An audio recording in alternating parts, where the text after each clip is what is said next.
پر 19 د روزې عائشه صدیقیه رضی الله تعالی عنها چې دا هغه وفات شوې ده. په هغه باره کې څه ویل غواړم. زموږ خو بدبختي ده، زموږ ډېره لویه بدقسمتي ده چې موږ د شیعګانو د وجې امام حسن هم پېژنو، حسین هم پېژنو رضی الله عنهما، بی فاطمه رضی الله تعالی عنها هم پېژنو، حضرت علی کرم الله وجهه هم پېژنو، نور صحابه کرام موږ نه پېژنو. دا څومره لویه بدبختي ده عزیزانو. ابن جوزی فرمایي وای زموږ په زمانه کې به و موږ ته په دې مدرسه و چې دا زموږ کومې تعلیمي ادارې وې د صحابو تاریخ موږ ته داسې وایي لکه چې و موږ ته لمونځ راښووی، دغسې موږ ته د صحابو ژوند هم راښووی. موږ هسې هغه د لکیرې په کیر چې کوم بلل کېږي بس پر هغه لاره باندې موږ روان یو، نور نو هېڅ پته موږ ته نه لګول کېږي چې ما او تا پر کومه لار روان یو، پر کومه لار په کار ده چې ما او تا روان واوسېږو. بیبي عایشه صدیقیه چې د عزیزانو دا د ابوبکر صدیق رضی الله تعالی عنه لور ده، د دې نوم عایشه او لقب چې دی هغه صدیقیه وه. د دې بابا چې دی هغه عبدالله، کنیه چې ده هغه ابوبکر، لقب چې دی هغه صدیق دی. د دې لقب هم صدیقیه ده، د بابا لقب هم صدیق دی. د دې عدی چې ده هغه زینب نومېدله، ام رومان باندې مشهوره وله. د هغه څخه د ابوبکر صدیق 2 اولاده وسو، یو عایشه ده بل عبدالرحمن رضی الله تعالی عنه. د ابوبکر صدیق نور اولاد د نور بیبیګانو څخه سوی دی، د ام رومان څخه خالي عایشه صدیقیه او عبدالرحمن چې دی هغه پیدا سوی دی. بیبي عایشه صدیقیه چې دا هغه د هجرت څخه 6 کاله مخکې، د هجرت څخه 6 کاله مخکې دا پیدا سوې ده. بیا پر 6 کاله باندې د دې د جناب نبی کریم صلی الله علیه وسلم سره کوزده چې دا هغه وسوله. څنګه کوزده وسوله؟ خوله بنت حکیم یوه زنانه وه د پیغمبر علیه الصلاة والسلام د زمانې. پیغمبر علیه الصلاة والسلام ته څه خبره وکړله چې دغه عایشه صدیقیه ډېره وشاره ده، ډېره انتهایي ډېره پوه وله چې دا دې غوښتې وایي څنګه خوښه ده. پیغمبر صلی الله علیه وسلم ستا خوښه یي؟ دا راولاړه سوله راله ابوبکر صدیق رضی الله تعالی عنه. ابوبکر صدیق ته ویلې چې پیغمبر علیه الصلاة والسلام ته دې د خپله بچي ورکړی وای نه وشه. هغه ویلې مطعم بن عدي یو سړی و په هغه زمانه او علاقه کې، ول د هغه ماته مرکه سوې ده، د خپل زوی جبیر دپاره ماته ویلې دي. ول نو ستا خوښه ده پیغمبر علیه الصلاة والسلام ته چې ورکړي. ابوبکر صدیق په منډه راولاړ سو، رالې هغه مطعم چې کوم کور و هلته رالی. ول یاره تا و ماته زما د لور د ویلي و، نو بیا دې غږ پسې ورک سو، څه پکې وایه؟ هغه ورته زه خو ستا لور نه غواړم. ول ولې؟ ول تاسو مسلمانان یاست، نو که ما ستا لور وغوښته زموږ کور بېدینه کېږي. یعنی یهود نصارا مشرکان هغو د اسلام بېدیني چې د هغه بلله، ول دا ستا د لور د وجې زما کور بېدینه کېږي، زه یې نه غواړم. ابوبکر صدیق ول پر دواړو سترګو الله دې خیر درکړي، ما هم دغه خبره غوښتله. بیا یې مطلب هغه خوله بنت حکیم چې کومه وله هغه سره خبره وسوه، هغه پیغمبر علیه السلام ته وویل. پیغمبر علیه الصلاة والسلام فرمایي ما خوب لیدی، په خوب کې د عایشې صدیقیه رضی الله تعالی عنها تصویر ما لره راوړل سو، په ورېښمو کې پیچل سوی و چې ما خلاص کړلو، په هغه کې د عایشې صدیقیه تصویر و. خیر وخت تیر سلو، بل وخت بیا ما خوب لیدی د عایشې صدیقیه تصویر په ورېښمو کې پیچل سوی، په خوب کې ما ته راښکاره سو چې دا به ستا کور والی.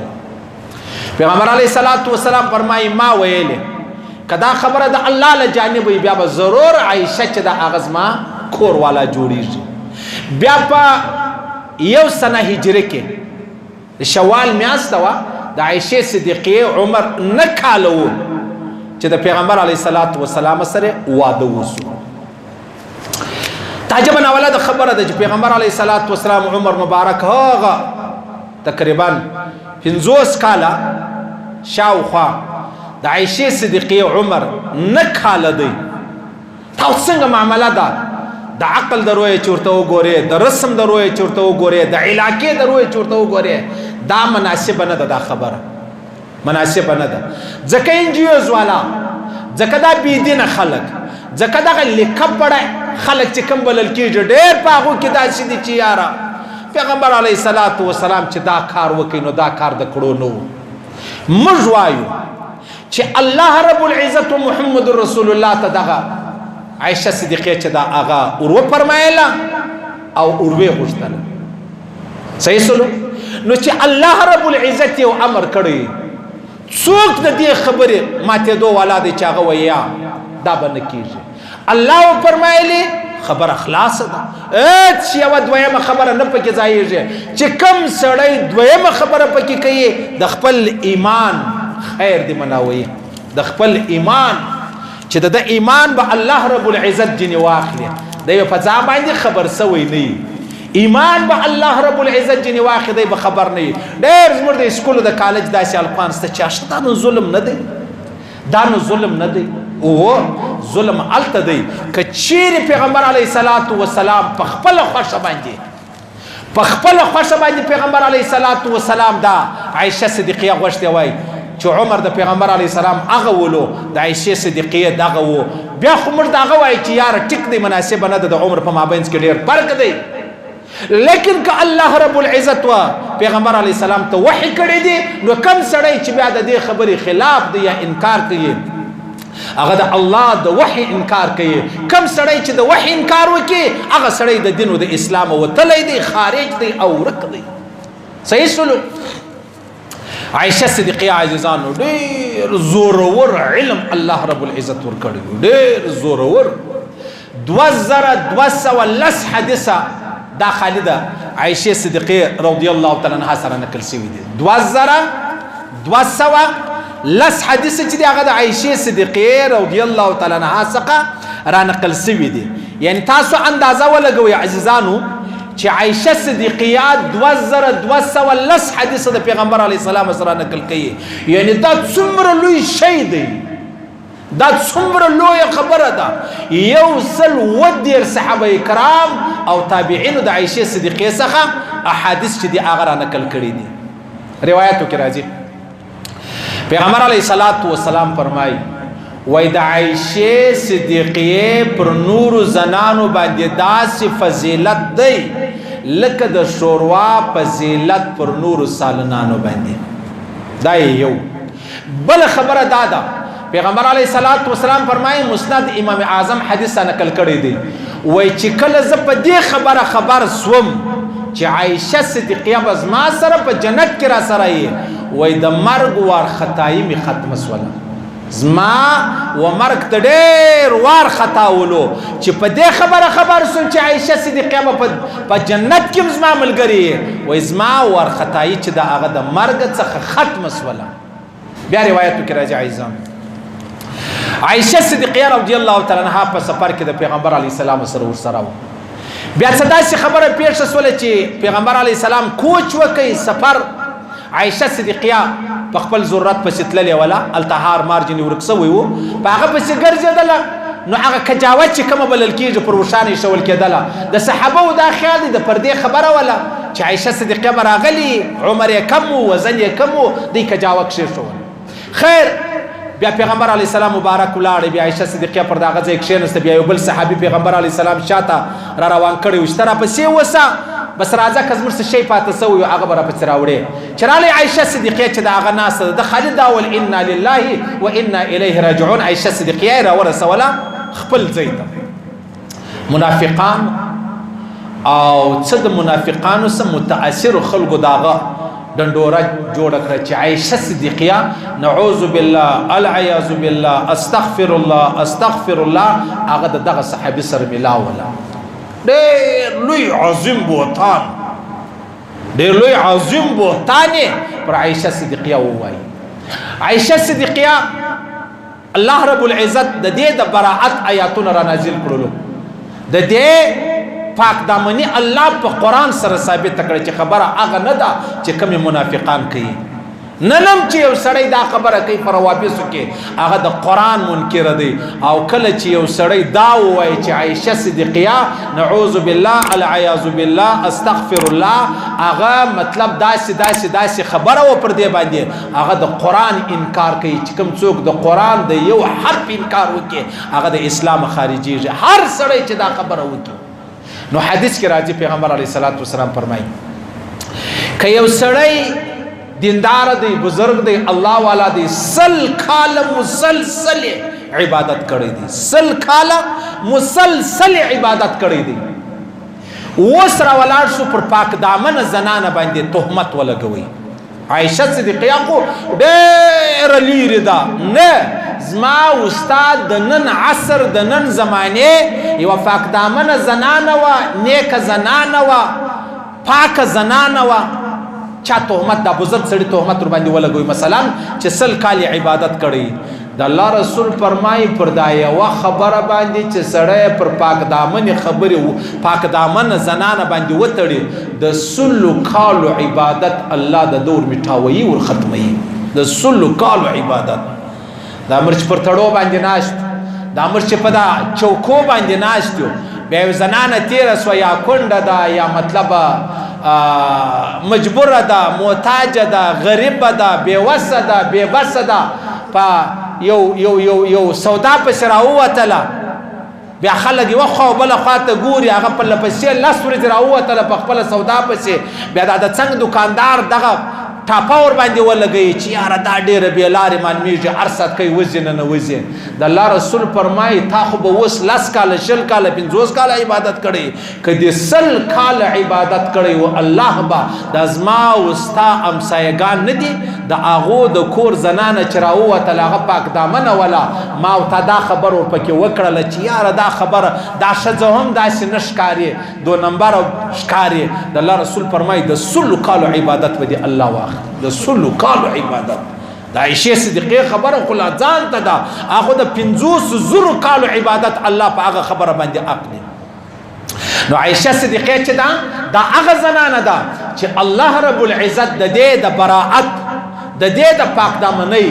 اعلان چې دی هغه وکړي چې دا پاک دامنه ده دا نیکه ده او دا معصومه ده او دا زنانه ګر سره په دا خبرو پوهېږي له امنه الله رب العزت فرمایي صحیح سلوک بیا روایتو کې راځي عزیزان عائشه صدیقه رضی الله تعالی عنها په دین اسلام باندې انتهایی ډیره پوهه ډیر لوی فکر الله رب العزت ور کړو صحابه کرام براتله لوی صحابه کرام د دې سبب پښتنه کړول چې دا خبره د غسه ده دی بول و یا یعنی دا دومره لوی علم الله د پیغمبر علیه الصلاۃ والسلام په کور کې ودی ته ور نصیب کړي بیا روایتو کې راځي عزیزانو عائشه صدیقه خالص پر اتل اسکاله باندې دا کونډه سول خالص پر اتل اسکاله باندې یعنی زمر لوړ خوندې او زنانه پر شلو پر 22 کاله باندې ودیږي دا پر اتل اسکاله باندې دا کونډه سول بی عائشه صدیقه فرمایي وای ما ته پیغمبر علی السلام ویل عائشه جبرئیل راغلی دی و تا ته سلام وایي پر تا سلام وایي ما ته ویل عائشه صدیقه وایي و اېت یوې بیبي د پیغمبر علی صلوات و سلام مبارک جبرئیل امین علی السلام په سترګو نه دی لیدلی ول ما جبرئیل امین علی السلام په خپل سترګو لیدلی عائشه صدیقه وایي و اېت یوا کوروالا د محمد رسول الله داسې نه و چې هغه دی مطلب غیر شادي شده یا غیر مطلقه یا کونډه دا نه و یو زما چې زنه طلاق سوی ومه زنه کونډه سوی ومه پیغمبر علی السلام زما سره واده وکي نور ټول بیبیګانې داسې وې د چا به دریم واده د پیغمبر علی السلام سره د چا په دویم واده څوک په طلاق سوی و څوک په کونډه سوی و پیغمبر علی السلام غوښتي وې دا زما اعزاز دی دا زما امتیاز دی چې الله و ما تراکه چې زنه کونډه ومه او نزا مطلقه وم طلاق سوی وم چې الله رب العزت و پیغمبر علی الصلوات والسلام ته ورکړ عائشه صدیقه فرمایي زما یو خصوصیت دا دی چې کله و پیغمبر علیه الصلاۃ والسلام زما سره په حجره کې په کمره کې وو ما او پیغمبر علیه الصلاۃ والسلام چې به یو ځای وو وحی براتللی ما او پیغمبر علی السلام مبارک با چې کله یو ځای وو په یو کمره کې وو په یو شپه به ولو جبرائیل امین علی السلام به وحی راوړل دا نوري چې کمی بیبیګانی تیر سوي دي داسې نه د پیښه سوي چې د پیغمبر علی السلام سره شپه ولا او وحی چې دی هغه راغلی دي او بیا عائشه صدیقه فرمای رضی الله تعالی عنها و ازما یو خصوصیت دا دی چې د الله رسول وفات کېدی زما پر زنګانه باندې سر پروت او وفات شو بیا عائشه صدیقه فرمای زما بل خصوصیت دا دی چې د الله رسول وفات شو زما چې کوم وجرا و زما چې کوم کمره و هغه کې د پیغمبر علی صلوات و سلام روزه مبارکه چې کوم بلل کېږي قبر مبارک زیارت مبارک چې کوم دی هغه حالت و بیا عائشه صدیقه فرمای وای چې کله پیغمبر علی السلام وفات کېدی نو ما ته ویل چې دا مسواک را نرم کا مسواک وڅوي وو ما په خپل خله کې وواهي نرم کې بیا پیغمبر علی السلام مبارک ته ورکړ عائشه صدیقه وای موږ پر دسترخوان سره ناست وو نو بیا ما چې به یو وش مش به کله پیدا شوی چې ما به کم اډو کې صفا کوي د الله رسول به هغه را واخستي هغه بیا صفا کوي صرف زما د مینې او زما د محبت په خاطر انس فرمایي ابو نعیم اصفهاني روایت را نقل کړی دی وای په دنیا کې اول مینه چې سوي د محبت چې سوي دی هغه د محمد رسول الله د عائشه صدیقه سره سوي دی الله رب العزت پر قبر باندې دومره رحمتونه ووري چې څومره د الله په قدرت کې الله دې مشت ادب او احترام را نصیب کړي الله دې د قدر مشترا نصیب کړي الله دې د دې بے قدرۍ او د بی ادبۍ وساتي الله رب العزت دې د دې شفاعت د قیامت پر ورځ نصیب کړي کم څوک چې په دې پسې بد وایي الله دې هدایت ورته وکړي که هدایت نه د دین دشمنان الله تبا کړي دي دا په پسې دي دا هم الله رب العزت تبا کړي دا خبرم ختم شو